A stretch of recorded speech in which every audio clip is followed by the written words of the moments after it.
વિદ્યાર્થી મિત્રો, આજે આપણે અંતઃકેન્દ્રિત એકમ કોષમાં પેકિંગ ક્ષમતા વિશેનો અભ્યાસ કરીશું.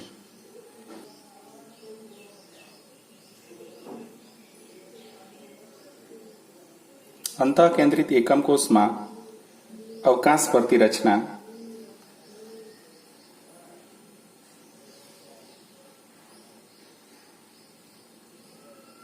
અને પ્રતિ એકમ કોષ દીઠ પરમાણુ દ્વારા રોકાયેલું કદ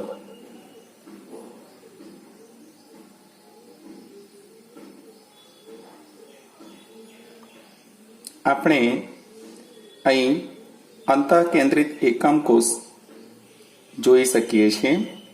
એમાં 8 ખૂણા ઉપર પરમાણુ ગોઠવાયેલા છે.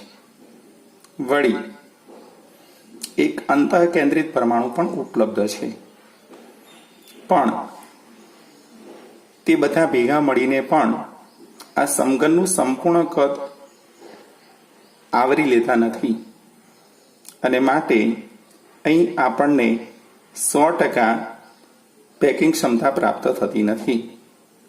હવે પેકિંગ ક્ષમતાની ગણતરી આપણે મેન્યુઅલી શીખીશું.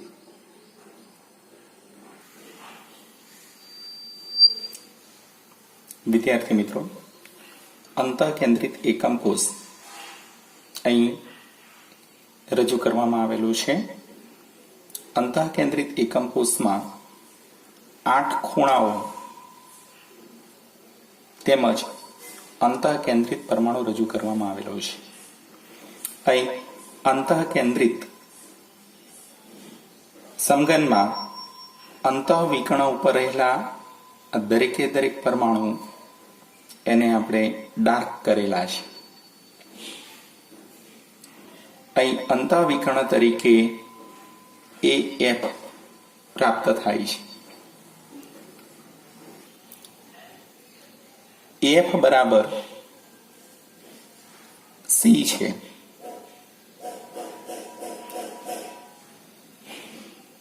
AF બરાબર C અને તેની કિંમત પ્રાપ્ત કરવા માટે આપણે ત્રિકોણ ADF તેમજ ત્રિકોણ DEF નો ઉપયોગ કરીશું. અહીં AF બરાબર C છે, જેમાં અંતઃકેન્દ્રિત પરમાણુ એ અંતઃવિકર્ણ ઉપર રહેલા બંને ખૂણાઓના પરમાણુને સ્પર્શીને ગોઠવાયેલો છે. માટે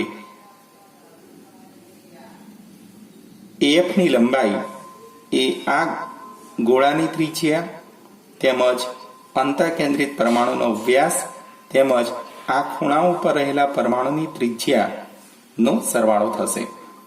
અહીં R, R, R અને R બરાબર 4R = C પ્રાપ્ત થશે.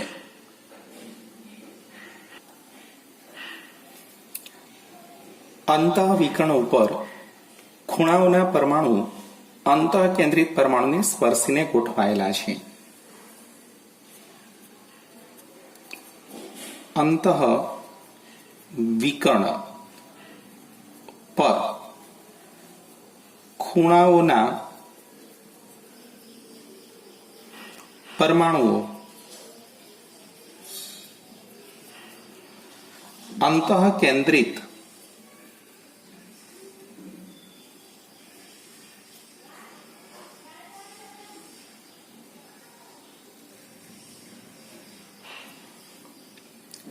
પરમાણુને સ્પર્શીને ગોઠવાયેલા છે.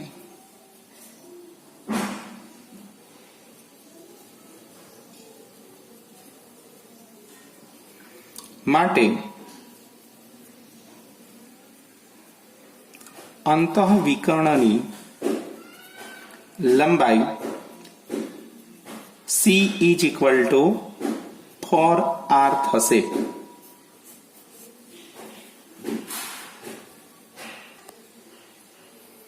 અંતઃવિકર્ણ ઉપર ના ખૂણાઓ ઉપરના પરમાણુઓ અંતઃકેન્દ્રિત પરમાણુને સ્પર્શીને ગોઠવાયેલા છે, માટે અંતઃવિકર્ણની લંબાઈ AF is equal two C is equal two 4R થશે.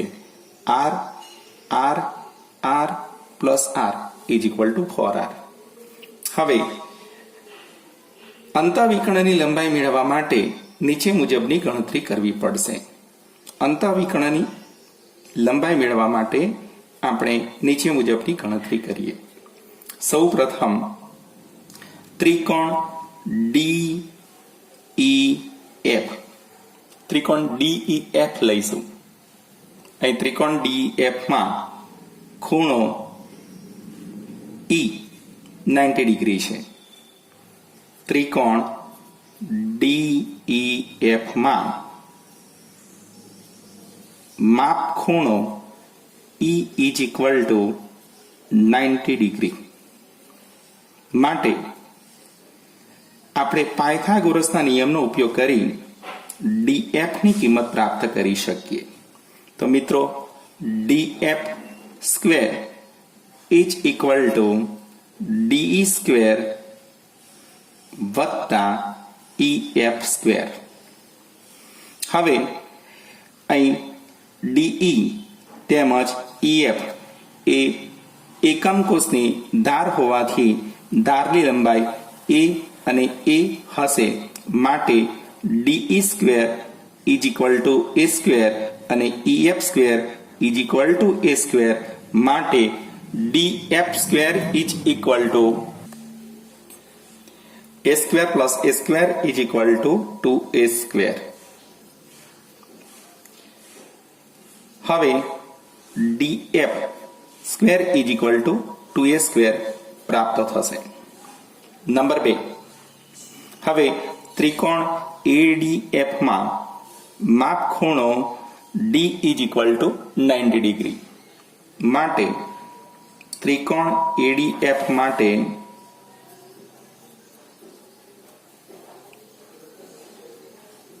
માપ ખૂણો D બરાબર 90 ડિગ્રી હોવાથી પાયથાગોરસના પ્રમેય અનુસાર કર્ણનો વર્ગ એ બાકીની બે બાજુના વર્ગોના સરવાળા બરાબર હોય છે. માટે AF square is equal two AD square વત્તા DF સ્ક્વેર.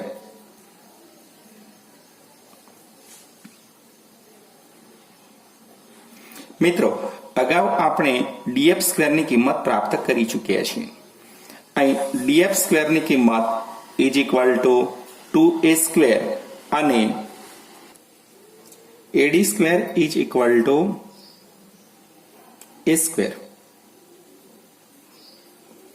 માટે AF square is equal two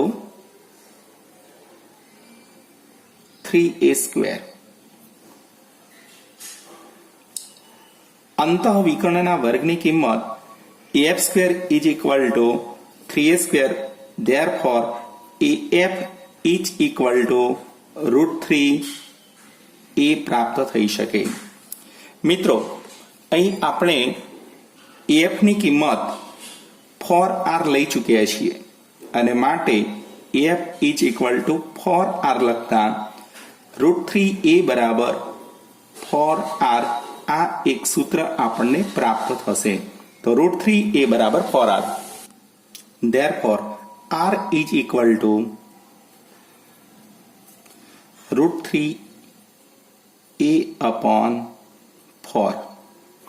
આમ આપણને પરમાણુની ત્રિજ્યા R √3A અપોન 4 પ્રાપ્ત થશે. જ્યારે ધારની લંબાઈ A is equal to 4R upon √3 પ્રાપ્ત થશે. ધારની લંબાઈ A બરાબર 4R अपॉन √3. આ ધારની લંબાઈ 4r અપોન √3 હોય, આ ધારની લંબાઈ પણ 4r અપોન √3 હોય, તેમજ આપણે આ ધારની લંબાઈ પણ 4r અપોન √3 લઈએ તો એકમ કોષનું કદ એક ક્યુબ બરાબર 4r અપોન √3 ક્યુબ. અંતઃકેન્દ્રિત એકમ કોષનું કદ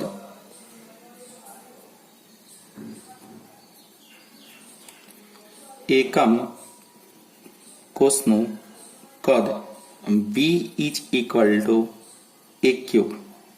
પણ અહીં E is equal two 4r upon √3 માટે અહીં આપણે 4r અપોન √3 મૂકીશું અને એનો ઘન કરીશું. તો એકમ કોષનું કદ પ્રાપ્ત થશે 64r³ છેદમાં 3√3.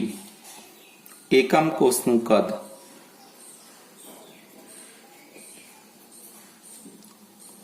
V એકમ કોષ is equal two 64r³ upon 3√3. અંતઃકેન્દ્રિત એકમ કોષમાં પરમાણુની કુલ સંખ્યા. અંતઃકેન્દ્રિત એકમ કોષમાં પરમાણુની કુલ સંખ્યા બરાબર 8 ખૂણા ઉપરથી 8 into 1/8 is equal to 1. એક અંતઃકેન્દ્રિત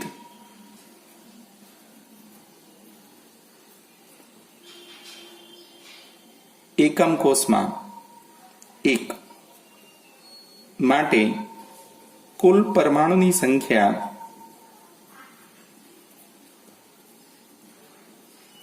is equal to 1 plus 1 is equal to 2 થશે. અંતઃકેન્દ્રિત એકમ કોષમાં પરમાણુની કુલ સંખ્યા is equal to 2. હવે અંતઃકેન્દ્રિત એકમ કોષમાં પરમાણુ દ્વારા રોકાયેલું કદ is equal to પરમાણુની સંખ્યા ગુણાકારમાં પરમાણુનું કદ 4/3 પાઈ r³. સમીકરણ 2. મિત્રો, સમીકરણ 1 ની અંદર આપણે એકમ કોષનું કદ પ્રાપ્ત કરી ચૂક્યા છીએ અને અહીં આપણે પરમાણુનું કદ મેળવી લીધું.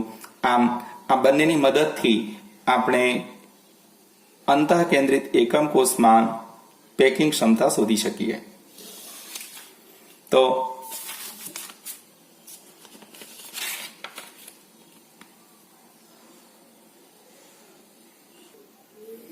અંતઃકેન્દ્રિત એકમ કોષમાં પેકિંગ ક્ષમતા.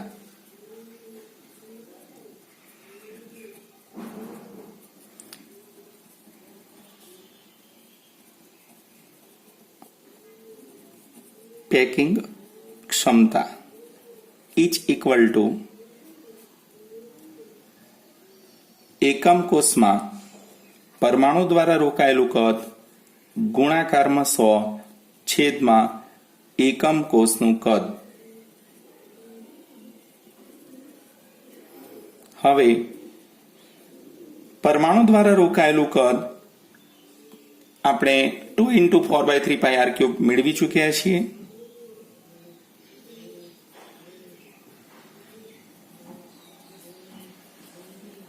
અને એકમ કોષનું કદ એ પણ આપણે અગાઉ મેળવી લીધું 64r³ છેદની અંદર 3√3. સાદરૂપ આપતા આપણને કિંમતો પ્રાપ્ત થશે. અહીં 3 આ 3 દૂર કરીએ, અહીં 2 ગુણાકારમાં 4 બરાબર 8 અને અહીં 64 અને પરિણામે આપણને અહીં નીચે કિંમત પ્રાપ્ત થશે 8 ઇચ ઇક્વલ ટુ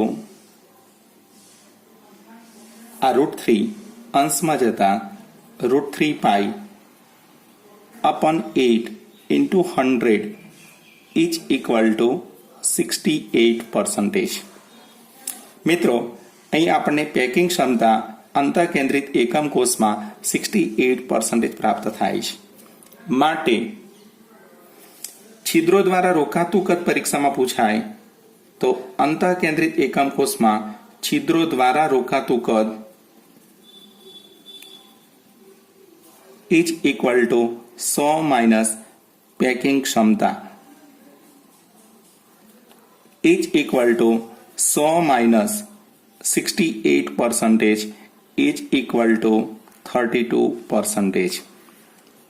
મિત્રો અંતઃકેન્દ્રિત એકમ કોષમાં છિદ્રો દ્વારા રોકાતું કદ પરીક્ષામાં પૂછાય તો 32% લખવું અને પેકિંગ ક્ષમતા પૂછવામાં આવે તો 68% લખવી. તો મિત્રો અહીં તમે ખૂબ જ ઊંડાણપૂર્વક અભ્યાસ કર્યો. બધું તમે જોઈ શકો છો. આ સમગ્ર ગણતરી આપણે અહીં કરી છે, બરાબર. તો એ તમે ક્રમશઃ લખશો અને પરીક્ષા માટે ખૂબ જ અગત્યનો પ્રશ્ન હતો. ખાસ તૈયાર રાખજો. Thank you very much.